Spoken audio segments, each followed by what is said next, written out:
Hola, queridos amigos.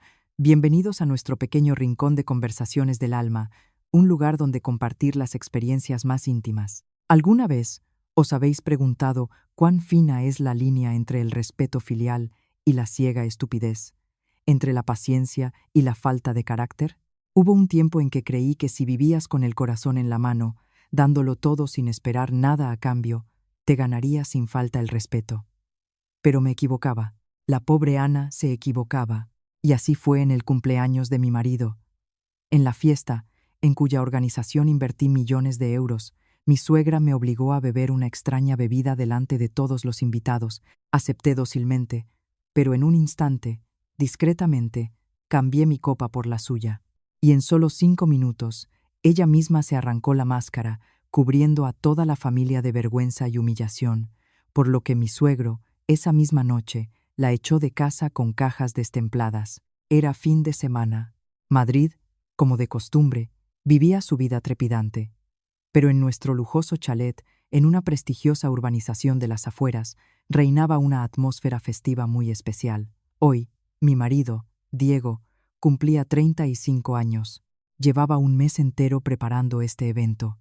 Desde la elaboración de la lista de invitados y la elección del menú de un restaurante con 5 estrellas, hasta la contratación de música en vivo y los más mínimos detalles de la decoración, todo había recaído sobre mí. Quería que este día fuera inolvidable, que mi marido pudiera enorgullecerse ante sus amigos y socios. No escatimé en gastos. Al fin y al cabo, mi propia empresa prosperaba y consideraba que el dinero se podía volver a ganar. Pero la alegría y la reputación de mi marido eran más importantes. Llevaba un vestido de seda color esmeralda, un maquillaje ligero, y estaba de pie junto a Diego, recibiendo a los invitados. Él lucía especialmente elegante hoy, con un traje caro que le había regalado hacía poco. Me rodeó la cintura con el brazo y susurró: «Gracias, mi amor. Tener una esposa como tú es una suerte que solo se tiene una vez en la vida». Mi corazón se llenó de calidez. Durante nuestros 7 años de matrimonio habíamos tenido cansancio y discusiones innecesarias, pero bastaba una palabra cariñosa suya para que todas mis penas se desvanecieran. Pensé que mis sacrificios, mi paciencia ante las exigencias a veces irrazonables de mi suegra, no habían sido en vano. Los invitados ya se habían reunido. Sonaba una música agradable. Por todo el jardín se extendían risas y conversaciones animadas. Mi suegro, Julián Vargas, un hombre que había trabajado toda su vida como funcionario y ahora estaba jubilado, tranquilo y de pocas palabras, conversaba plácidamente con viejos amigos. Pero mi suegra, Carmen García, era completamente diferente. Llevaba un vestido de terciopelo de un intenso color burdeos. Lucía un conjunto de diamantes que le había regalado el año pasado. Se movía por todas partes, saludando y dando la mano, presumiendo ante todos de los éxitos de su precioso hijo. Siempre había sido así. Quería ser el centro de atención, que todos admiraran a su familia. Hacía mucho que me había acostumbrado. La fiesta estaba en su apogeo, cuando Carmen se nos acercó a Diego y a mí. En sus manos sostenía una bandeja de plata sobre la que había 2 copas con un líquido dorado que desprendía un ligero aroma a hierbas. Sonrió con esa sonrisa que yo, en broma, llamaba de oreja a oreja, pero no hasta los ojos, y me tendió una de las copas. «Anita, mi nuera, ven aquí». Me acerqué obedientemente. Empezó a hablar en voz alta, a propósito, para que todos a su alrededor la oyeran. «Nuerita mía, te veo últimamente. Trabajas mucho. Estás muy pálida. He pedido especialmente que te preparen este licor de hierbas medicinales. Aquí solo hay los componentes más valiosos. Bébelo, te dará fuerzas. Y ya va siendo hora de que nos des un heredero». Los invitados en la mesa asintieron con aprobación y empezaron a bromear. «¡Qué suegra tan atenta! ¡Qué suerte tiene Ana! Su suegra la cuida como a una hija». Mis mejillas ardieron de vergüenza. El tema de los hijos era muy personal y doloroso para mi marido y para mí. Llevábamos varios años intentándolo, pero sin éxito. No esperaba que mi suegra lo sacara a relucir en público, pero no podía negarme. Sería el equivalente a un insulto público. Sonreí y extendí la mano para coger la copa. «Sí. Muchas gracias, mamá. Pero Carmen no tenía prisa por dármela. Sostenía la copa, mirándome fijamente. Su voz seguía siendo dulce, pero en su mirada había aparecido una extraña y persistente presión. Bebe, hija, bebe ahora mismo, delante de mí y de todos. Dame ese gusto, es de todo corazón. Mi corazón dio un vuelco. Algo no iba bien. Su comportamiento era demasiado extraño. ¿Por qué tenía que beberlo de inmediato? ¿No se podía dejar para después? Miré a Diego, buscando apoyo, pero él solo sonrió bonachonamente y me rodeó los hombros. Vamos, cariño, mamá lo hace de corazón. Bébetelo de un trago, dale una alegría. Este licor es bueno para la salud. Las palabras de mi marido fueron como un jarro de agua fría. No notaba nada extraño o estaba compinchado con ella. En ese momento, resonó en mi cabeza la advertencia de Sofía, la hermana menor de Diego, la única persona de su familia que me trataba bien. Esa mañana, mientras yo estaba en el trabajo, Sofía me había llamado urgentemente. Ana, ten cuidado con mamá. Esta noche en la fiesta, si te ofrece algo de comer o beber, no lo aceptes bajo ningún concepto. La oí hablar por casualidad con Isabel. Parece que planean ponerte algo en la comida. La voz de Sofía estaba llena de pánico. Isabel era la hija de una amiga íntima de mi suegra y últimamente nos visitaba con demasiada frecuencia. Sus miradas hacia mi marido siempre eran coquetas y llenas de intención. Sospechaba vagamente los planes de mi suegra, pero nunca pensé que se rebajaría a métodos tan viles. En aquel momento, todavía dudé. Pensé que quizá Sofía había oído mal, pero ahora, viendo aquella copa y la insistencia de mi suegra, comprendí que Sofía no se había equivocado. Un escalofrío me recorrió. ¿Qué tramaban? ¿Envenenarme? No, no creo que llegaran a tanto. Probablemente era alguna sustancia que me haría perder el control, empezar a comportarme de forma inadecuada, para que tuvieran una excusa para difamarme, humillarme y forzar el divorcio. Un sudor frío me perló la nuca. ¿Qué hacer? No podía derramar la bebida. Sería una declaración de guerra abierta. No tenía pruebas. Todos pensarían que era una nuera maleducada. Coger la copa y luego tirarla discretamente tampoco era una opción. Me taladraba con la mirada, sin apartarla ni un segundo. Todas las miradas estaban clavadas en mí. Todos esperaban. Una presión invisible me oprimía los hombros. Apenas podía respirar. Miré a mi suegra. La sonrisa en su rostro se volvía cada vez más forzada, y en su mirada se traslucía la impaciencia. Miré a mi marido. Seguía charlando alegremente con sus amigos, sin percatarse en absoluto de mi aprieto. Por un instante, me sentí infinitamente sola. Y entonces, una idea cruzó mi mente, una idea audaz, descabellada. De acuerdo, si queréis un espectáculo, jugaré vuestro juego. Respiré hondo y esbocé la sonrisa más radiante que pude. Claro que sí, mamá. Si insistes tanto, ¿cómo podría negarme? Ahora mismo me la bebo. Extendí ambas manos y tomé la copa de las de Carmen. Ella suspiró aliviada. La sonrisa en sus labios se volvió genuina. Llevé la copa lentamente a mis labios, pero justo cuando estaba a punto de tocarlos, solté un grito ahogado. Mi mano tembló y la bebida casi se derrama. Ay, perdón, se me ha caído un pendiente. Me agaché rápidamente, fingiendo buscar el pendiente bajo la mesa.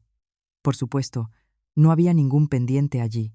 Mi acción repentina atrajo la atención de todos. Carmen también se inclinó para mirar. No te preocupes, hija. Un pendiente es una minucia, ya lo encontrarás.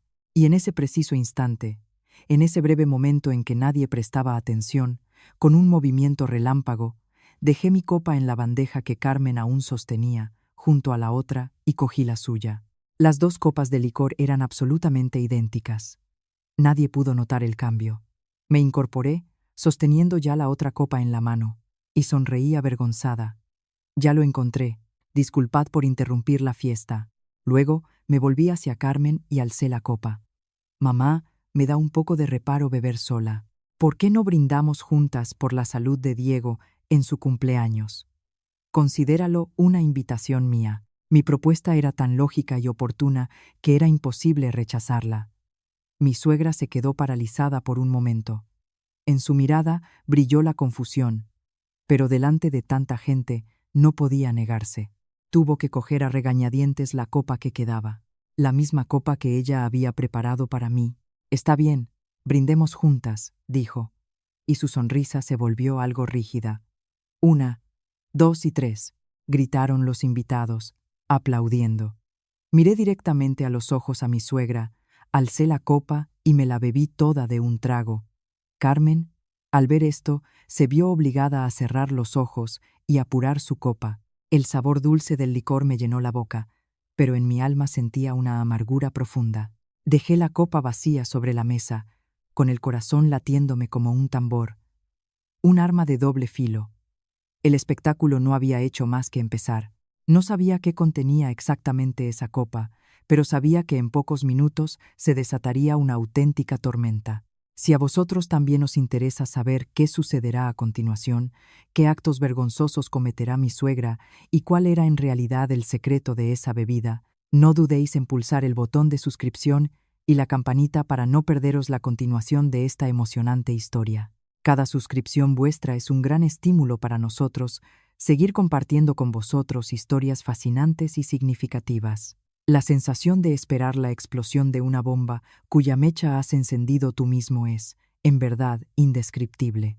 Mi corazón seguía latiendo desbocado, pero por fuera intentaba mantener la calma e incluso un aire festivo. Volví a la mesa, me senté junto a mi marido y respondí con una sonrisa a las bromas de sus amigos. «Bueno, Ana, después del licor de mamá, esperamos buenas noticias. Poneos a ello. El año que viene estaremos de bautizo». Yo solo sonreía, y probablemente nadie notaba lo forzada que era esa sonrisa.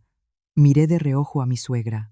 Carmen, después de beber la copa, parecía algo extraña.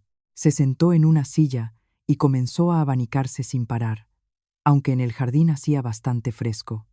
De vez en cuando, me lanzaba una mirada inquisitiva, expectante. Probablemente esperaba que yo empezara a mostrar signos extraños, que comenzara a armar un escándalo, a decir tonterías, para que ella tuviera una excusa para intervenir. Pero no, yo permanecía sentada, completamente tranquila y en mi sano juicio.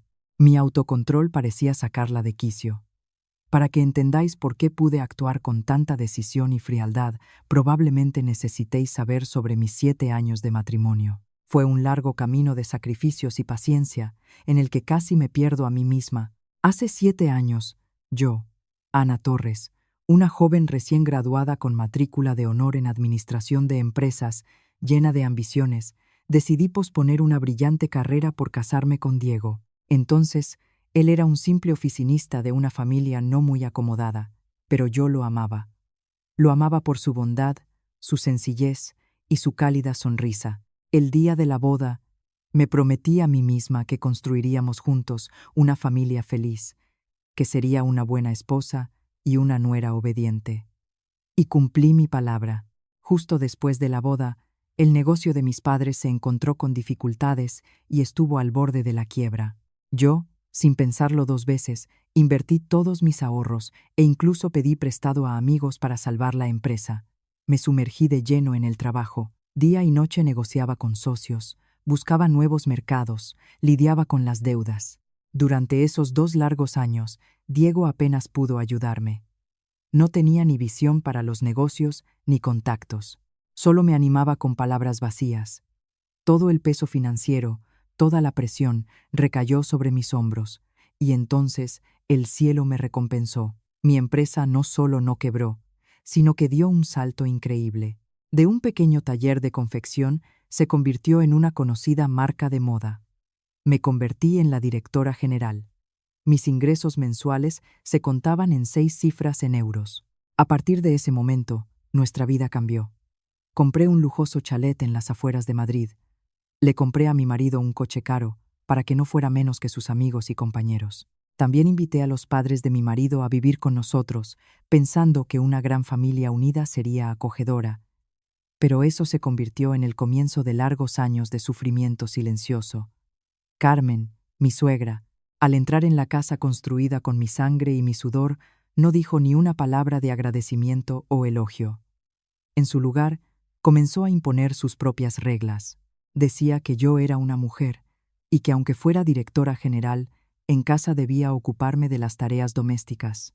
Y así, cada mañana, incluso si la víspera había trabajado hasta las 2 o 3 de la madrugada, tenía que levantarme a las 5 para ir al mercado y preparar el desayuno para toda la gran familia. El almuerzo debía consistir en 3 platos de carne y una sopa. Y todo debía adaptarse a los gustos de cada uno. A mi suegro le encantaba la sopa de marisco. Mi suegra solo comía verduras al vapor. Mi marido prefería la carne a la plancha y su hermana algo de la cocina internacional. Yo era como la chef de un restaurante, dando vueltas en la cocina para complacer a todos. Pero complacerlos parecía imposible. La sopa está salada hoy. ¿Por qué la carne está tan dura? Ana, ¿tú sabes cocinar? Qué inútil, es un desastre. Estos reproches sonaban en cada almuerzo, como cuchillos invisibles hiriendo mi orgullo. Miraba a Diego con la esperanza de que me defendiera, pero él solo inclinaba la cabeza sobre el plato, fingiendo no oír nada. Después de comer, recogía la mesa y fregaba una montaña de platos. La hermana menor de mi marido se iba a su habitación a ver películas o a estar con el móvil. Mi suegra se sentaba frente al televisor y de vez en cuando gritaba hacia la cocina: «Limpia mejor, ahí ha quedado grasa». Me esforzaba, aguantaba. Me decía a mí misma que era la esposa del hijo mayor, que tenía una responsabilidad. Me consolaba pensando que todas las suegras eran así, y que mi marido era bueno, simplemente no quería ofender a su madre. Así me engañé durante muchos años. No solo las tareas domésticas, sino todos los gastos de la casa recaían sobre mí. Las facturas de luz, agua, la matrícula de la universidad de la hermana de mi marido, la compra de ropa y cosméticos para mi suegra. Todo se pagaba desde mi cuenta. Carmen lo consideraba algo natural. Es más, a menudo exigía cosas completamente irrazonables. La vecina, Antonia, tiene un bolso precioso, dicen que es de marca. Últimamente tengo la piel muy seca. Cómprame ese set de cosméticos importados que anuncian en la tele. Cada vez cumplía sus peticiones en silencio, esperando solo que hubiera paz en la casa. Pero mi silencio y mi complacencia solo los envalentonaban. Me veían como una cartera sin fondo y una sirvienta gratuita. Disfrutaban de una vida de lujo a mi costa. Pero nunca me consideraron realmente parte de la familia. Recuerdo que una vez mi empresa cerró un gran contrato y recibí una prima sustancial. Corrí a casa emocionada, se lo conté a mi marido y planeaba llevar a toda la familia de vacaciones con ese dinero. Pero cuando se lo conté, mi suegra me interrumpió de inmediato. ¿Qué vacaciones? Un despilfarro de dinero. Sofía, tu cuñada, se casa. La familia del novio exige un coche como dote. Si no, no hay boda. Ya pensarás tú cómo solucionar ese asunto. Me quedé de piedra. Comprarle un coche a mi cuñada no era mi obligación.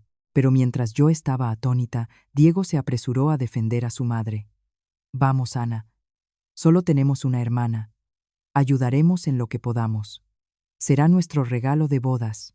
Al final, tuve que, apretando los dientes, desembolsar varios millones de pesetas, equivalente en euros, para el coche de la hermana de mi marido, para salvar la cara de su familia. El día de la boda, observé el coche reluciente, adornado con flores, y sentí una amargura en el alma. Ese era mi dinero, mi sudor y mis lágrimas. Pero a los ojos de todos, era un logro, la riqueza de la familia de mi marido. Nadie mencionó mi nombre, nadie me dio las gracias. Yo era invisible en la historia de mi propia vida.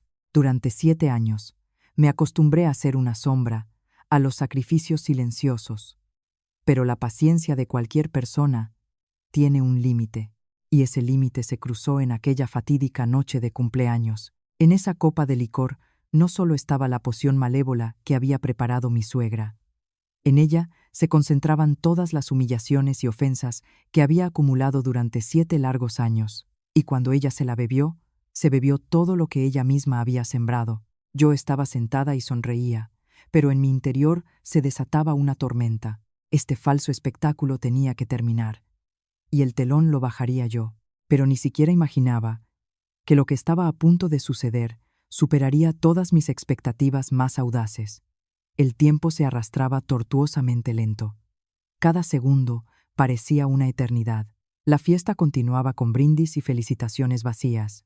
Intentaba mantener la expresión más impasible, girándome de vez en cuando hacia mi marido para hablar con él, ponerle comida en el plato, interpretando el papel de esposa atenta. Pero en realidad, toda mi atención estaba clavada en Carmen. Habían pasado casi 5 minutos desde que bebió el licor, pero no parecía suceder nada inusual. Seguía sentada, abanicándose y riendo con sus amigas de su edad. En su rostro había vuelto a aparecer una expresión de suficiencia. De vez en cuando me lanzaba una mirada significativa, como burlándose de mi calma, como diciendo: «Espera, que ahora vas a bailar a mi son».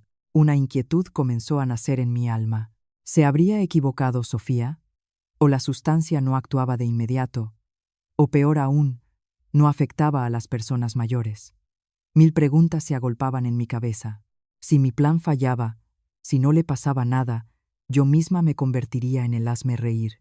Quedaría como una nuera maleducada que primero le ofreció beber a su suegra y luego se inventó una historia. Pero entonces noté un pequeño detalle. Aunque seguía sonriendo y hablando, la mano que sostenía el abanico temblaba ligeramente.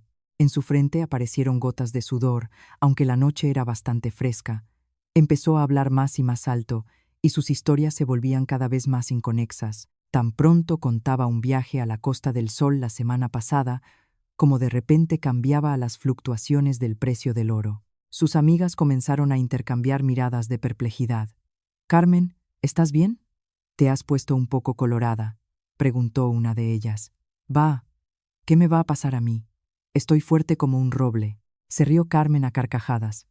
Su risa era tosca y vulgar, algo que no correspondía en absoluto a su imagen habitual de dama contenida y aristocrática. «Debe ser que de la alegría me he bebido el licor que me ha ofrecido mi nuera y siento como la sangre me corre por las venas».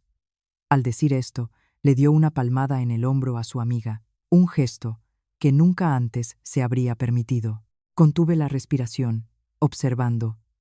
Sí, había comenzado. La sustancia, probablemente, no era un veneno ni un somnífero, sino algún tipo de psicoestimulante que priva a la persona del control sobre su comportamiento y su habla. Una sustancia más temible que el veneno, porque no mata el cuerpo, sino la reputación.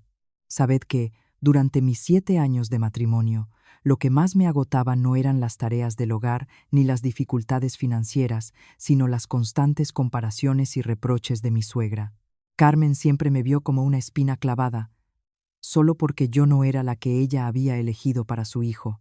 La mujer que realmente quería como nuera era Isabel, la sobrina de su mejor amiga. Isabel era guapa, sabía decir palabras dulces y halagadoras, todo lo contrario a mi carácter directo y de pocas palabras. Justo después de nuestra boda, Carmen empezó a invitar a Isabel a casa con frecuencia. La elogiaba abiertamente en mi presencia. Así es como debe ser una chica, como Isabelita, guapa y habilidosa. Feliz será quien se case con ella. Isabelita acaba de terminar un curso de floristería. ¿Qué ramos hace? Una maravilla. No como otras, que ponen las flores en el jarrón como un manojo de hierbas. Yo escuchaba y callaba. Me decía a mí misma que no debía hacer caso. Pero esas palabras, como agujas invisibles, herían mi amor propio. Cada día se volvía más descarada. Empezó a crear situaciones para que Diego e Isabel se quedaran a solas. Diego lleva a Isabelita al aeropuerto. Tiene que ir a ver a su abuela al pueblo. Diego, a Isabelita se le ha estropeado el ordenador. Míraselo, por favor. Diego siempre aceptaba con gusto. Veía a Isabel como una hermana pequeña y no se percataba en absoluto de las intenciones de su madre. Pero yo era diferente. Soy mujer. Entendía que la mirada con la que Isabel miraba a mi marido no era la de una hermana. Era una mirada de admiración y deseo de posesión. Se lo insinué a mi marido una vez, pero él simplemente lo descartó. Siempre te estás imaginando cosas. Entre Isabel y yo no hay nada. Mamá la quiere mucho y debemos tratarla bien. Su despreocupación me enfadaba y me entristecía a partes iguales. No entendía que con su pasividad estaba consintiendo a su madre y poniéndome en una situación incómoda. La gota que colmó el vaso fue hace unos 6 meses.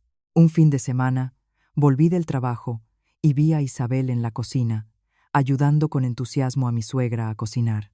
Al verme, Carmen ni siquiera me saludó, solo lanzó al aire: «Ah, ya ha vuelto la que se pasa el día trabajando», con cara de funeral. No como Isabelita, que al menos ayuda a su madre en la cocina.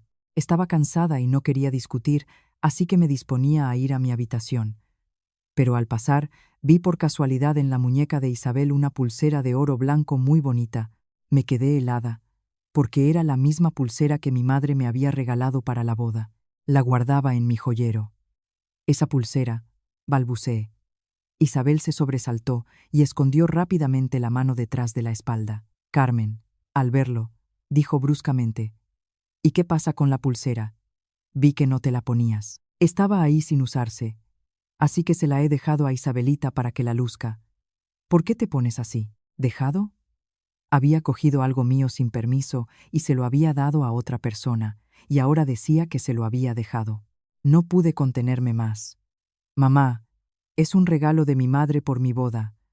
No tenías derecho a cogerlo sin permiso y dárselo a nadie», dije. Mi voz temblaba de ira. «Vaya tragedia, por una pulserita, vivo en tu casa, uso tu dinero, ¿y ahora me montas un escándalo por una pulsera? ¿O es que te da pena?». Empezó a hacerse la víctima. En ese momento entró Diego. Al ver la tensión preguntó: «¿Qué pasa?». Carmen se echó a llorar de inmediato y se quejó de que le había gritado por una pulsera. Diego, sin saber quién tenía razón, se volvió hacia mí y me recriminó: «¿Montas este escándalo por una pulsera? ¿No ves lo mal que está mamá? Pídele perdón inmediatamente». ¿Pedirle perdón? Yo no había hecho nada malo. ¿Por qué tenía que disculparme? No tengo la culpa. No voy a pedir perdón, dije con firmeza. Mis palabras fueron como una chispa. ¿Te atreves a contradecirme? Diego abrió los ojos como platos, y en ese momento, que nunca olvidaré, levantó la mano y me dio una bofetada. El sonido seco del golpe resonó en la cocina. Todo se detuvo. Yo, aturdida, me llevé la mano a la mejilla ardiente y miré al hombre al que llamaba mi marido. En 7 años, era la primera vez que me ponía la mano encima. Mi suegra e Isabel me miraban con expresiones triunfantes y maliciosas. Esa noche lloré mucho, no por el dolor del golpe, sino por el dolor del corazón. Comprendí que en esa casa estaba absolutamente sola. Mi marido, que debía ser mi apoyo, estaba dispuesto a hacerme daño por su madre. Desde ese día, dejé de llorar. Entendí una cosa: las lágrimas no solucionan nada. Mi paciencia solo hacía que me despreciaran más. Era hora de cambiar. La bofetada de Diego no solo dejó una marca en mi mejilla, sino una grieta imborrable en mi alma. Me despertó de un sueño de 7 años sobre una familia armoniosa y un marido amoroso. Comprendí que mi silencio no era una virtud, sino una debilidad que alimentaba la maldad y el egoísmo de la familia de mi marido. Dejé de llorar y de quejarme. Empecé a cambiar, no a través de discusiones o confrontaciones directas, sino con acciones silenciosas pero decididas. Empecé a apuntarlo todo. En una pequeña libreta que escondía en el fondo de un armario, registraba cada gasto injustificado que exigía mi suegra, cada uno de sus comentarios mordaces, cada vez que Diego mostraba frialdad e indiferencia. No sabía por qué lo hacía, quizás solo para recordármelo a mí misma, para no olvidar nunca las ofensas sufridas. También empecé a interesarme más por la situación financiera de la familia. Antes, confiaba casi por completo en él. Yo ganaba el dinero, le daba una suma considerable cada mes para los gastos importantes, y el resto lo gastaba en la familia. Nunca pregunté en qué gastaba ese dinero. Confiaba plenamente en él, pero ahora la confianza había desaparecido. Solicité en secreto los extractos de mi cuenta bancaria y de nuestra cuenta conjunta, y entonces descubrí la amarga verdad. Los gastos importantes de los que hablaba Diego eran, en su mayoría, transferencias a una cuenta de corretaje registrada a su nombre y al de su madre. Estaban usando mi dinero para enriquecerse. Además, había sumas más pequeñas, varios cientos de euros cada mes, que se transferían regularmente a una tal Isabel Sánchez. No necesité adivinar quién era. Mi marido no era solo un hombre débil. Estaba cogiendo dinero en secreto de su esposa para mantener a la chica que su madre había elegido. Me invadió el asco. La sangre me hirvió, pero me contuve. Sabía que no era el momento. Necesitaba más pruebas. Pruebas irrefutables. Empecé a llevar una doble vida. Ante la familia de mi marido, seguía siendo la nuera sumisa y de pocas palabras. Después de aquella bofetada, hablé menos, sonreí menos, y ellos decidieron que me había asustado, que había aceptado mi lugar. Pero a sus espaldas, yo era otra persona, fría, calculadora, recopilando pieza por pieza sus mentiras. Mis cambios, probablemente, solo los notó una persona en la casa, Sofía, la hermana menor de mi marido. Sofía era muy diferente del resto de la familia, era directa, amable, y quizá porque había estudiado mucho tiempo en el extranjero, no se había contagiado del carácter calculador de su madre. Siempre me había tratado muy bien. Cada vez que volvía a casa, me traía regalos, me invitaba a tomar un café, a ir de compras. Era la única en la casa que me llamaba cariñosamente cuñada, no ella o esa Ana. Una noche, mientras estaba sola en el despacho, revisando las cifras de los extractos bancarios, entró Sofía con 2 tazas de manzanilla. «Cuñada, me parece que últimamente estás un poco triste. ¿Ha pasado algo?» Se sentó a mi lado. Su mirada estaba llena de preocupación. La miré. Por un momento, quise contárselo todo, pero me contuve. No quería involucrarla en esta suciedad. «No es nada, Sofía. Solo mucho trabajo». Le dediqué una sonrisa forzada. Sofía me miró. Su mirada era más sabia que sus 22 años. «No me engañes. Sé que mamá y Diego te tratan mal. Perdónalos, por favor, en mi nombre». Sus palabras me pillaron por sorpresa, y entonces me contó una historia. La semana pasada, cuando llegó a casa de improviso, escuchó por casualidad una conversación entre su madre e Isabel. Estaban discutiendo cómo deshacerse de mí. Su madre dijo que en cuanto Isabel se quedara embarazada de Diego, todo estaría resuelto. «Entonces querrás irte tú misma, incapaz de soportar la vergüenza». Decían que necesitaban encontrar una excusa para deshonrarme, para que me fuera voluntariamente, humillada. Cada palabra de Sofía fue como un martillazo en la cabeza. Así que no solo querían que me fuera sin nada, querían destruir mi reputación. Su conspiración era demasiado cruel, demasiado vil. Sentí que todo mi cuerpo temblaba, no de miedo, sino de ira. Al ver mi estado, Sofía me cogió de la mano. «Ana, te cuento esto no para disgustarte, sino para que estés preparada. No puedes seguir aguantando, tienes que defenderte». Sus palabras, como una descarga eléctrica, despertaron a la mujer fuerte que había dormido en mí durante 7 años. Sí, no podía aguantar más. Tenía que defenderme, defender mi trabajo, mi honor. Esa noche tomé una decisión importante. Llamé a un viejo amigo, un abogado bueno y de confianza. Le conté toda mi historia. Le presenté las primeras pruebas que había reunido.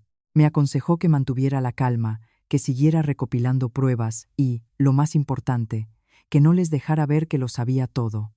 «Deja que continúen con su teatro, y tú sé una espectadora inteligente». Las palabras del abogado me dieron una dirección clara.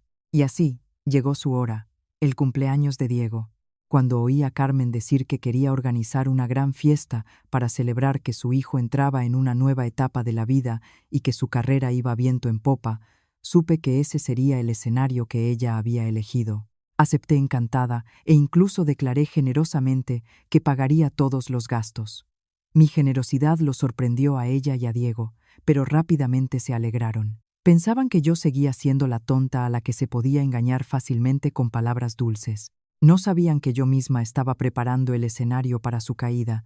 Sabía de su conspiración y sabía que atacarían en esa fiesta. La advertencia de Sofía de que me pondrían algo en la comida o la bebida no se me iba de la cabeza. Por eso, cuando Carmen trajo el licor con esa extraña insistencia, no dudé en ejecutar mi plan de cambio. No sabía exactamente qué había en esa copa, pero sabía que era suficiente para que una persona perdiera la razón y el control.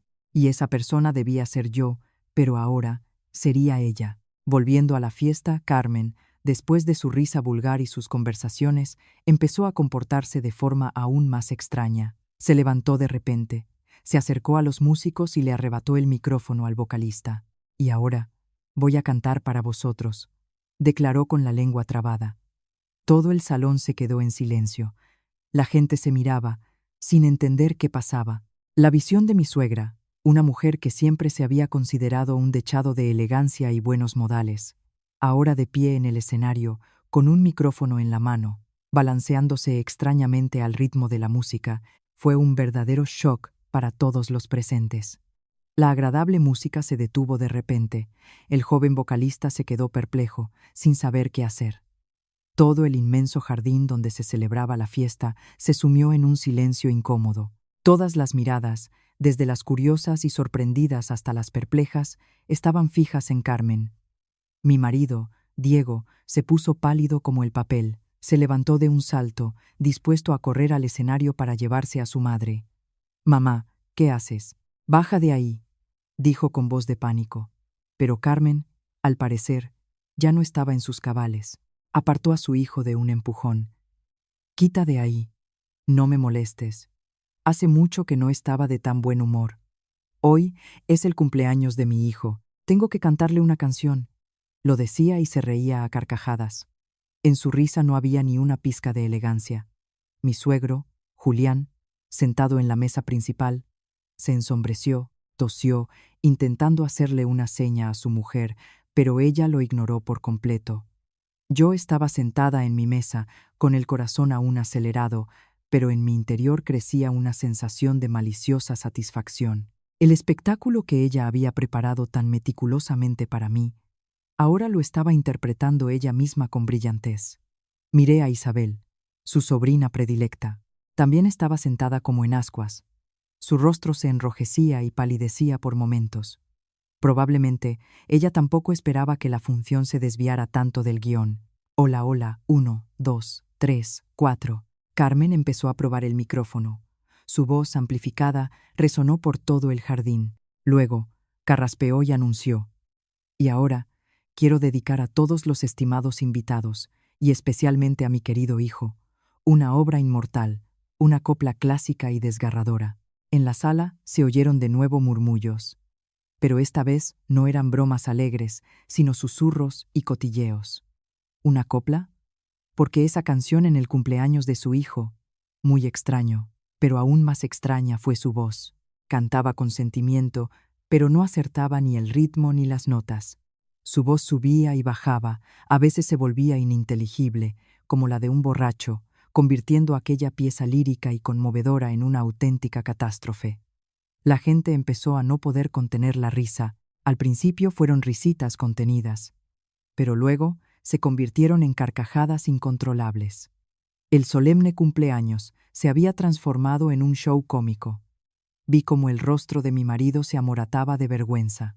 No se atrevía a mirar a nadie, solo hundió la cara en la mesa. Pero Carmen, no. Ella parecía no darse cuenta de las burlas. Seguía balanceándose con los ojos cerrados, inmersa en su actuación. Tras cantar un par de estrofas, se detuvo de repente y señaló con el dedo a Víctor, un importante socio de negocios, un hombre de su edad, elegante y adinerado. «Víctor, ¿te acuerdas de mí?», preguntó en voz alta al micrófono. Víctor, que estaba sentado con una copa de vino, se sobresaltó ante la inesperada pregunta y solo asintió desconcertado. «Sí, sí, me acuerdo. Hola, Carmen».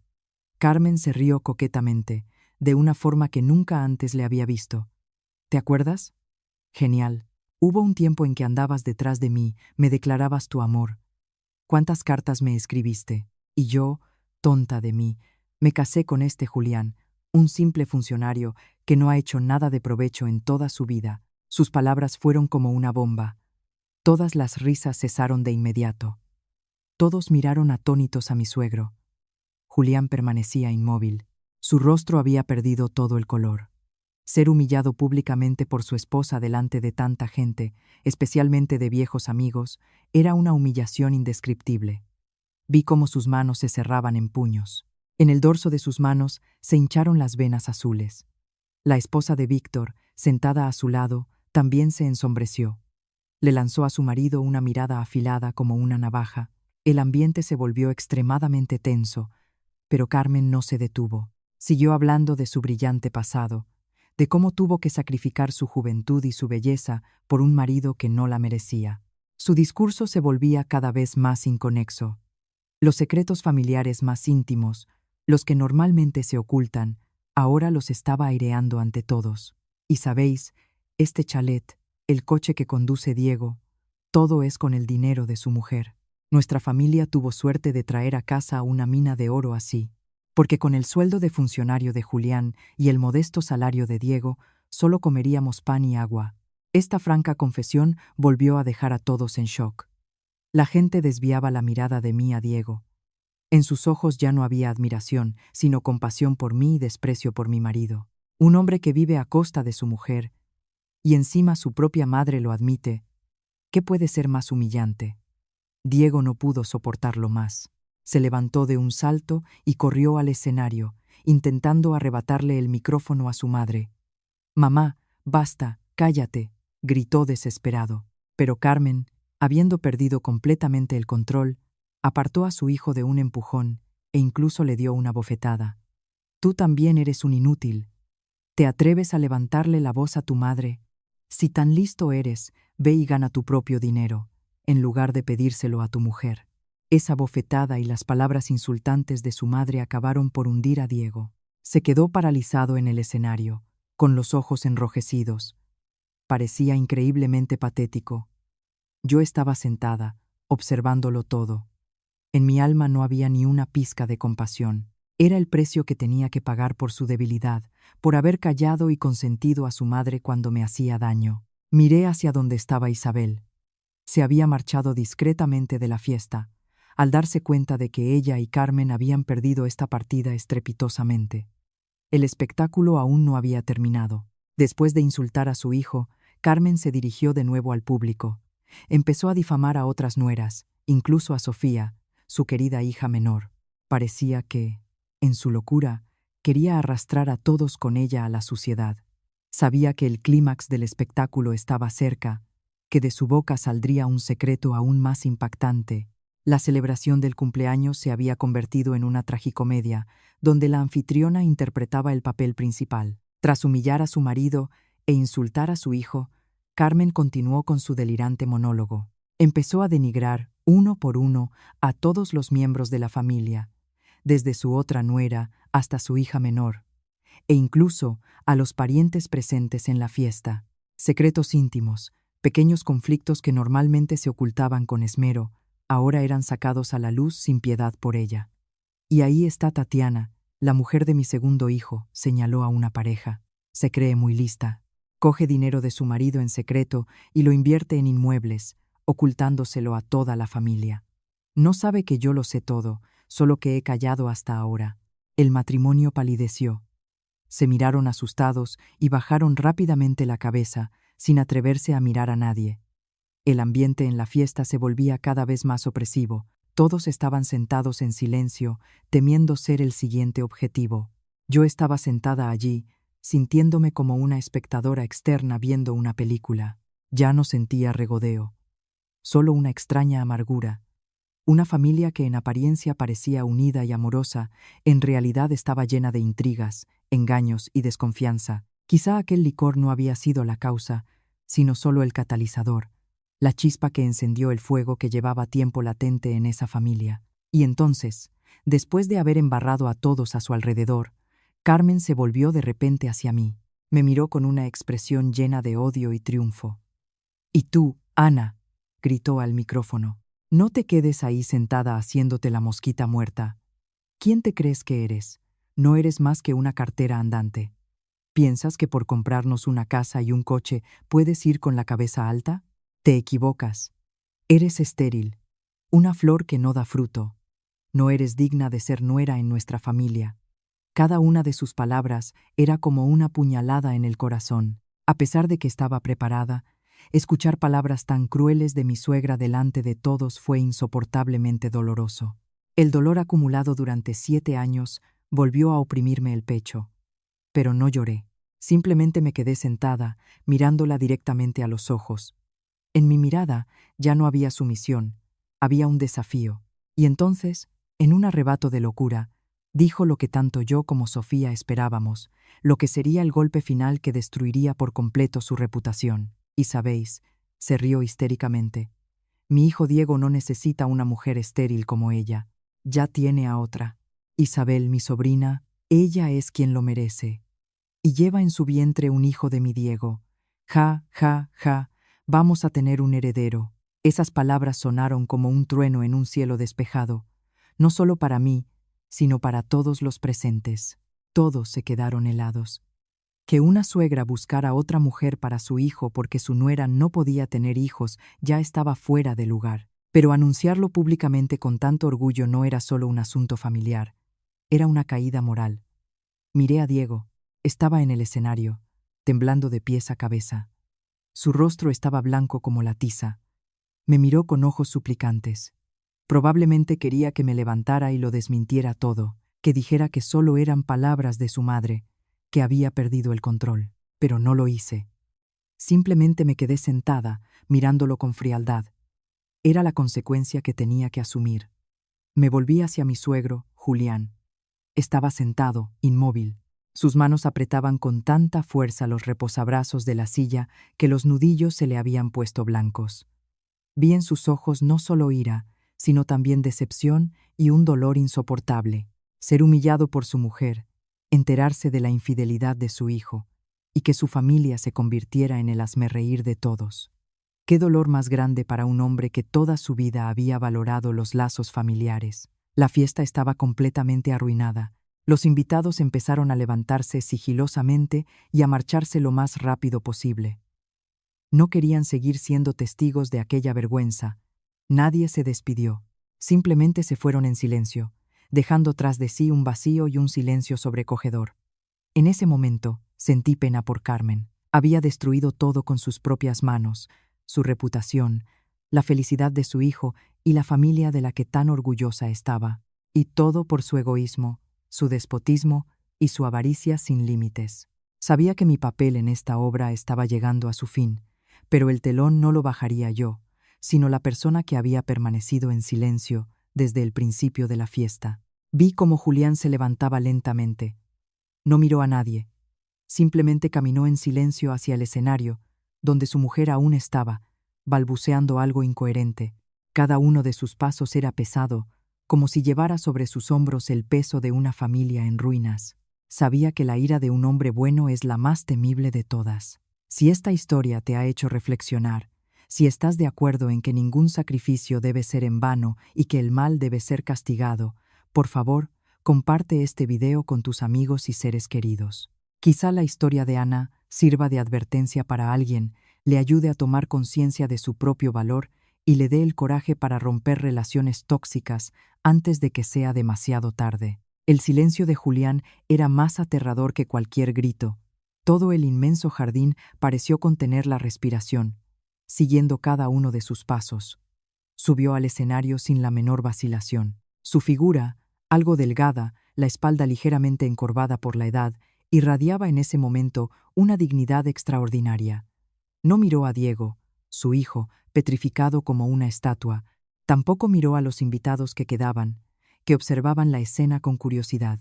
Su mirada estaba fija en una sola persona, la mujer con la que había compartido casi toda su vida. Carmen, tras gritar su terrible secreto, parecía haberse quedado sin fuerzas. Se desplomó en el suelo del escenario. Su elaborado peinado estaba deshecho. Su suntuoso vestido de terciopelo, arrugado, parecía increíblemente patética. Levantó hacia su marido una mirada nublada, como si aún no se hubiera recuperado del todo. Julián, ¿por qué has subido? Vete. Déjame terminar de cantar, murmuró. Julián no dijo nada. Simplemente se acercó en silencio y, con un gesto decidido pero suave, le quitó el micrófono. Luego, se volvió hacia los invitados que quedaban, amigos, socios, todos los que habían sido testigos de aquel vergonzoso espectáculo. Hizo una reverencia muy profunda. Estimados invitados, comenzó. Su voz era grave y ronca, pero cada palabra sonaba clara. Soy Julián, el cabeza de esta familia. Hoy, en nuestra casa, ha ocurrido un suceso extremadamente desagradable, que les ha causado a todos ustedes una molestia y les ha hecho perder su tiempo. En nombre de mí, esposa, no del todo en sus cabales, y de mi hijo inútil, les pido a todos mis más profundas disculpas. Volvió a inclinarse. Su gesto dejó a todos atónitos. Nadie esperaba que un hombre tan humillado por su mujer, que había perdido toda la dignidad, pudiera comportarse de manera tan honorable y responsable. Los susurros cesaron. En su lugar, en los ojos de la gente apareció el respeto. Nuestra celebración de hoy, por desgracia, ha terminado, continuó. Gracias por venir a compartir nuestra alegría, y una vez más, pido perdón por todo. Dicho esto, se giró y me miró, no a Carmen, sino directamente a los ojos. Por primera vez en 7 años, vi de verdad su mirada. En ella no había indiferencia ni distanciamiento, sino arrepentimiento, pesar e incluso algo parecido a una súplica. Luego, se volvió hacia Diego. Su voz se tornó fría y acerada. ¿Qué haces ahí parado? Levanta a tu madre, y largaos los dos de mi vista, inmediatamente. Diego se estremeció. Papá, pero mamá, ¿no me has oído?, rugió Julián. En su voz sonó una autoridad que nunca antes le había percibido. No necesito una esposa así, y tampoco necesito un hijo como tú. A partir de ahora, estáis por vuestra cuenta. No volváis a poner un pie en esta casa nunca más. Sus palabras sonaron como una sentencia, sellando el destino de Carmen y Diego. Diego temblaba. Miró a su padre, luego a mí. Su mirada estaba llena de pánico. Al final, tuvo que, apretando los dientes, acercarse y levantar a su madre. Carmen parecía haberse recuperado un poco. Comprendió el desastre que había causado. Julián, ¿qué dices? ¿A dónde me echas? Esta es mi casa. Intentó aferrarse a él. ¿Tu casa? Julián sonrió amargamente. ¿Y recuerdas con el dinero de quién se compró?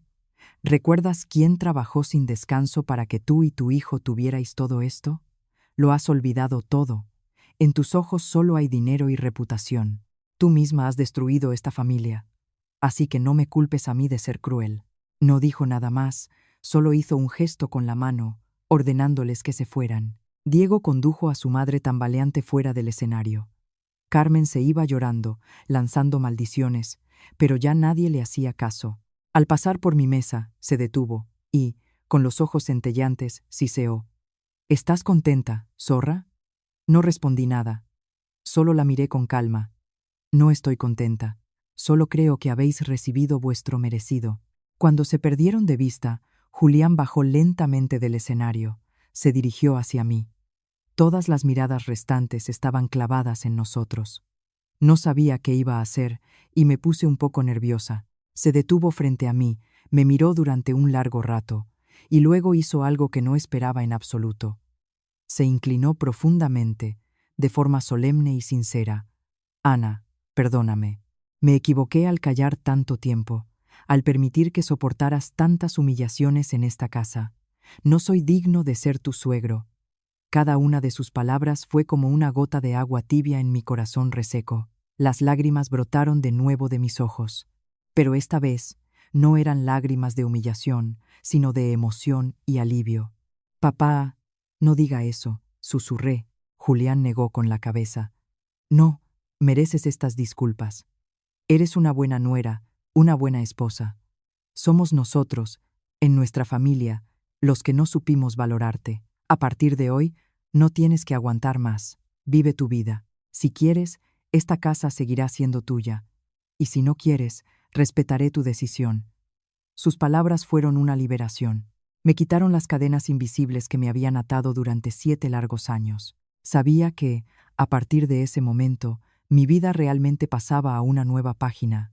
Las disculpas de mi suegro resonaron en el silencio del jardín desierto. No eran palabras vacías, eran el reconocimiento que había anhelado durante 7 largos años. Era más valioso que cualquier riqueza material. Me quedé de pie, con las lágrimas aún corriendo por mis mejillas, pero con una increíble ligereza en el alma. Todas las ofensas, todas las humillaciones, parecían haberse ido con esas lágrimas. Los últimos invitados, en su mayoría amigos cercanos de Julián, se acercaron uno por uno a despedirse. No hablaron mucho, solo le daban palmadas en el hombro, le estrechaban la mano con fuerza. Sus miradas estaban llenas de compasión y respeto. También me miraron, asintieron y sonrieron con una sonrisa en la que ya no había lástima, sino admiración por una mujer que se había atrevido a defenderse. Cuando todos se hubieron marchado, en el inmenso jardín solo quedábamos yo, Julián y Sofía. La hermana menor de mi marido había vuelto. Al oír las noticias, corrió y me abrazó con fuerza. Ana, perdóname, no pude hacer nada, sollozaba. Le acaricié la cabeza. No es culpa tuya. Me ayudaste mucho. Gracias. Julián se sentó cansadamente en una silla. Se frotó las sienes. En una noche, había envejecido 10 años. Sentaos, hijos. Necesito hablar con vosotros. Nos señaló a Sofía y a mí unas sillas. Nos sentamos frente a él. El ambiente seguía siendo pesado. Lo que ha pasado con vuestra madre y vuestro hermano comenzó con voz grave y triste. Es culpa mía. Fui demasiado débil, demasiado silencioso. Pensé que si evitaba las discusiones, habría paz en la familia. Pero me equivoqué. Mi silencio consintió el mal. Permitió que vuestra madre se convirtiera en una déspota y a Diego en un cobarde. Suspiró. Un suspiro lleno de arrepentimiento. No pude protegerte, Ana. Permití que aguantaras demasiado. Papá, ya ha pasado todo. No le culpo, dije en voz baja. No. Debo asumir la responsabilidad, dijo con firmeza. Mañana pondré este chalet a tu nombre. Sofía y yo nos quedamos heladas. Papá, no puedo aceptarlo, me apresuré a rechazar. Es la casa de vuestros padres, el patrimonio familiar. No tengo derecho. Tienes derecho, me interrumpió Julián. Aunque la casa está a mi nombre, la mayor parte del dinero para su compra es tuyo, ganado con tu esfuerzo. Lo sé todo. La puse a mi nombre para complacer a tu madre, para que se sintiera la dueña. Pero me equivoqué. Desde el principio, debería haber sido tuya. No te la estoy regalando. Te estoy devolviendo lo que es tuyo por derecho. Sus palabras no admitían réplica. Resulta que no estaba ajeno a todo. Lo sabía todo. Había observado en silencio y valorado todos mis sacrificios. Y en cuanto a ti y a Diego, continuó, mirándome con expresión culpable, no voy a interferir. La decisión es tuya. Si lo perdonas o te vas, respetaré y apoyaré tu elección. Has sufrido demasiado. Mereces ser feliz. No supe qué decir. Solo asentí entre lágrimas. Esa noche no fui a nuestro dormitorio. Me quedé en la habitación de invitados. Necesitaba mi espacio, tiempo para asimilar todo lo que había pasado. En mitad de la noche, oí un suave golpe en la puerta. Abrí. Era Diego. Estaba allí, habiendo perdido su habitual elegancia. El traje estaba arrugado, la corbata aflojada, los ojos rojos e hinchados. Parecía increíblemente patético. Ana, ¿puedo entrar? ¿Hablar contigo? Preguntó con voz ronca. Dudé, pero luego asentí y me hice a un lado para dejarlo pasar. No se sentó, sino que se quedó de pie en medio de la habitación, con la cabeza gacha y las manos entrelazadas nerviosamente. Perdóname, comenzó, con la voz llena de arrepentimiento.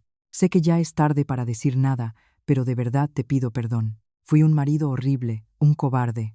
Permití que mi madre te ofendiera. Incluso te pegué. Yo. No te merezco. Escuché en silencio. Quería ver qué más diría. Sé que no me creerás, pero nunca he dejado de quererte. Levantó hacia mí sus ojos llenos de lágrimas. Lo de Isabel fue un error. Mamá lo planeó todo, y yo simplemente cedí por debilidad. Te juro que no pasó nada entre nosotros. Y no está embarazada. Es una mentira que inventó mamá para obligarte a divorciarte. Su confesión no me sorprendió. Lo sospechaba vagamente, pero eso no disminuyó mi dolor. La traición no consistía en lo lejos que habían llegado, sino en su propia intención. Por favor, Ana. Se arrodilló y me abrazó las piernas. Dame una oportunidad, una última oportunidad para arreglarlo todo. Te prometo que cambiaré. Te protegeré. No permitiré que nadie te haga daño. Empecemos de nuevo. Lloraba lágrimas de arrepentimiento tardío, mirando al hombre arrodillado a mis pies, al hombre que una vez amé con todo mi corazón. Sentí una mezcla de emociones. ¿Debía perdonarlo? ¿Realmente cambiaría o era otro teatro, otra mentira para retenerme? Realmente no lo sabía, Las súplicas de Diego resonaban en la silenciosa habitación, mezclándose con sus sollozos ahogados. Seguía arrodillado, aferrado a mis piernas. Su rostro estaba mojado por las lágrimas, como un niño travieso esperando su sentencia. Miré la coronilla de su cabeza, su pelo siempre impecablemente peinado, ahora revuelto. En mi alma reinaba el caos. Una parte de mí quería ablandarse. Al fin y al cabo, era el hombre al que había amado. El marido con el que había vivido 7 años. Los recuerdos de los primeros días de nuestro amor, de los gestos tiernos, de las promesas hechas, afloraban en mi memoria. Quizá se había arrepentido de verdad. Quizá debería darle una oportunidad a nuestro matrimonio. Pero otra parte de mí, fría y endurecida por todas las ofensas, se oponía. ¿Una oportunidad? ¿Cuántas oportunidades le había dado ya? 7 años. Cada vez que su madre me humillaba, cada vez que tenía que seguir por su familia, ¿no era esa una oportunidad para que él me defendiera? Pero él eligió el silencio, y esa bofetada que me dio, ¿no fue la última oportunidad que él mismo desechó? Con suavidad pero con firmeza, liberé mis piernas de sus manos. Retrocedí un paso, manteniendo una distancia segura. Diego, levántate. Con lágrimas y súplicas no se soluciona el problema, dije con una voz sorprendentemente tranquila. Él levantó la vista hacia mí. Sus ojos enrojecidos estaban llenos de esperanza. ¿Entonces me perdonas? Negué con la cabeza. No he dicho que te perdone. He dicho que tenemos que hablar con franqueza.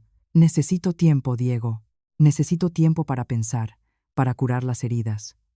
Lo que pasó esta noche, y lo que ha pasado durante estos 7 años, no es algo que se pueda olvidar fácilmente en un día. Lo entiendo todo. Asintió apresuradamente. Esperaré todo el tiempo que necesites. Pero no me dejes. No puedo prometer nada, dije. Mi voz permaneció distante. Ahora solo quiero estar sola. Vuelve a tu habitación. Diego pareció querer añadir algo, pero al ver mi mirada decidida, retrocedió. Se levantó tambaleándose, se secó las lágrimas apresuradamente y salió de la habitación en silencio. La puerta se cerró. Me derrumbé en la cama, sintiéndome completamente vacía. Echar a una persona que te suplica nunca es fácil, especialmente si esa persona fue una vez tu mundo entero. Pero sabía que tenía que hacerlo. No podía mostrar debilidad ahora. Si lo perdonaba fácilmente, todo volvería a ser como antes. Su debilidad, el despotismo de su madre, estaba en su sangre, y eso no se cambia con unas pocas lágrimas de arrepentimiento. A la mañana siguiente, me desperté con una decisión clara. No podía seguir en esa casa. A pesar de la palabra de mi suegro y el arrepentimiento de Diego, el ambiente allí era demasiado opresivo. Guardaba demasiados recuerdos dolorosos. Necesitaba irme, al menos por un tiempo, para estar en silencio y escucharme de verdad a mí misma. Hice una pequeña maleta con algo de ropa y mis cosas esenciales.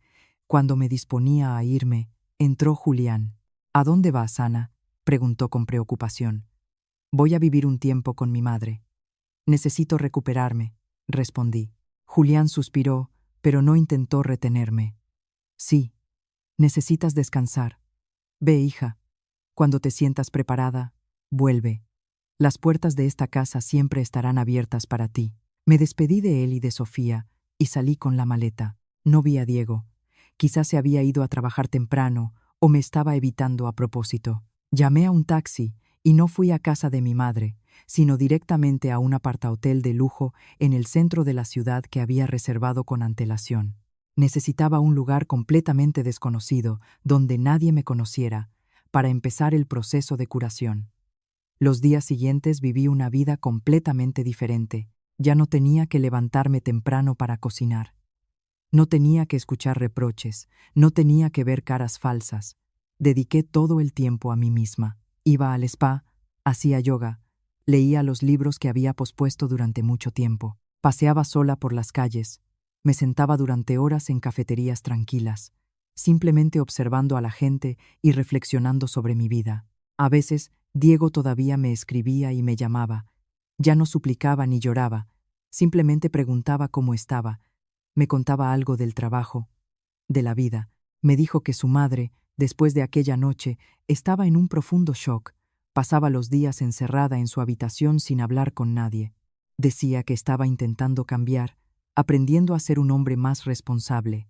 Yo leía, escuchaba, pero no respondía. Sabía que las palabras son fáciles, solo se puede creer en los hechos. Una semana después, me llamó mi abogado. Ana, Julián ha finalizado el trámite de cambio de titularidad del chalet a su nombre. Los documentos han sido enviados a su dirección. Al sostener la nueva escritura de propiedad a mi nombre, no sentí ni una pizca de alegría. Solo era la confirmación de la desintegración de una familia. La guardé en la caja fuerte, junto con la libreta en la que anotaba mis ofensas. Sabía que este era un nuevo comienzo, pero el camino por delante todavía estaba lleno de dificultades. ¿Podría perdonar de verdad? ¿Podría Diego realmente cambiar? ¿Y valía la pena darle a nuestro matrimonio otra oportunidad? Realmente no tenía la respuesta. Queridos amigos, enfrentada al arrepentimiento tardío de su marido y al colapso de su familia, nuestra heroína Ana se encuentra ante una difícil elección. ¿Perdonar y empezar de nuevo? ¿O marcharse decididamente en busca de una nueva felicidad? ¿Qué haríais vosotros en su lugar?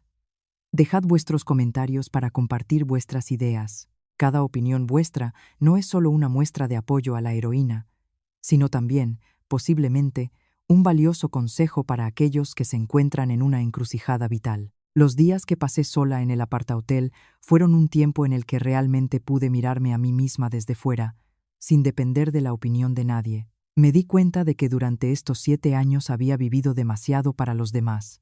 Me esforcé por ser la esposa perfecta, la nuera obediente a los ojos de la familia de mi marido, hasta el punto de olvidar lo que yo quería y necesitaba. Había perdido mi sonrisa, mis aficiones, incluso la confianza en mí misma propia de una mujer de éxito. Ahora, liberada de esa jaula invisible, poco a poco comencé a reencontrarme. Volví a trabajar en mi empresa.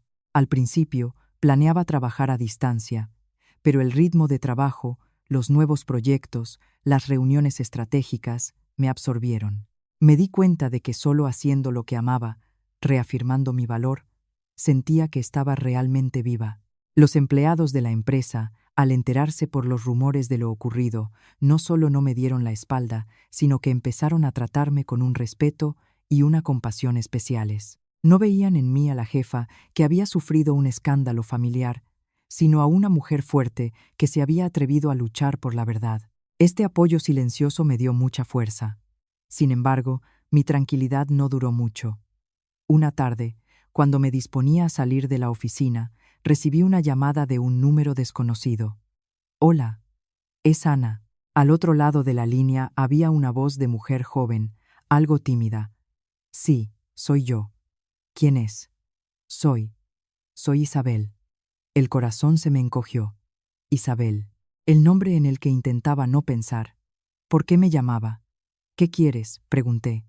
Mi voz se volvió gélida. «Yo. ¿Podemos vernos? Necesito decirte algo muy importante. Por favor, solo un par de minutos».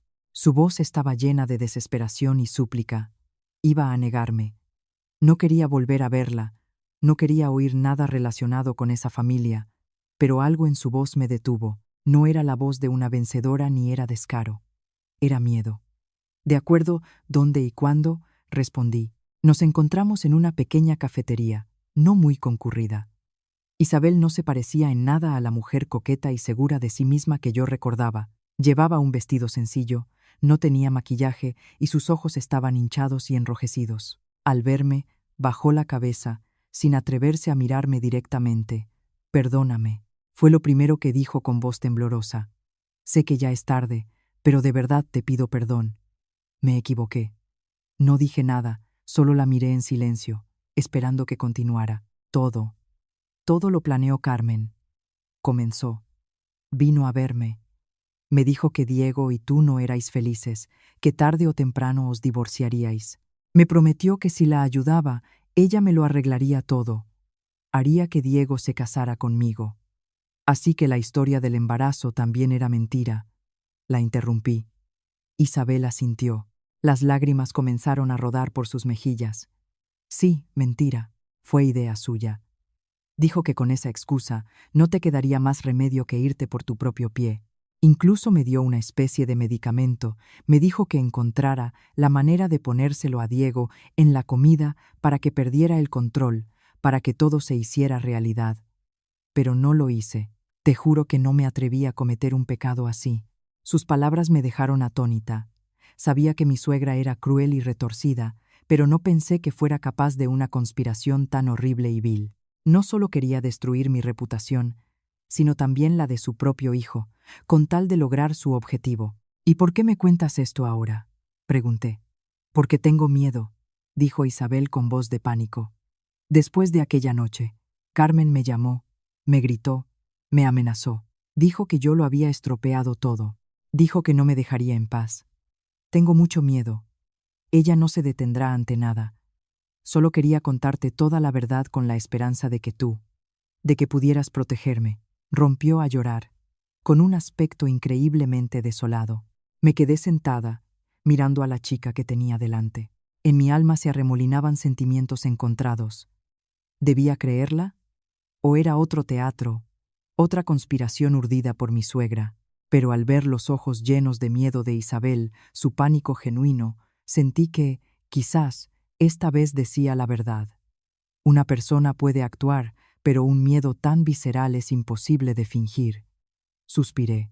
Mi odio hacia ella disminuyó un poco. Al fin y al cabo, solo era un peón en manos de mi suegra, una víctima de la avaricia y el egoísmo.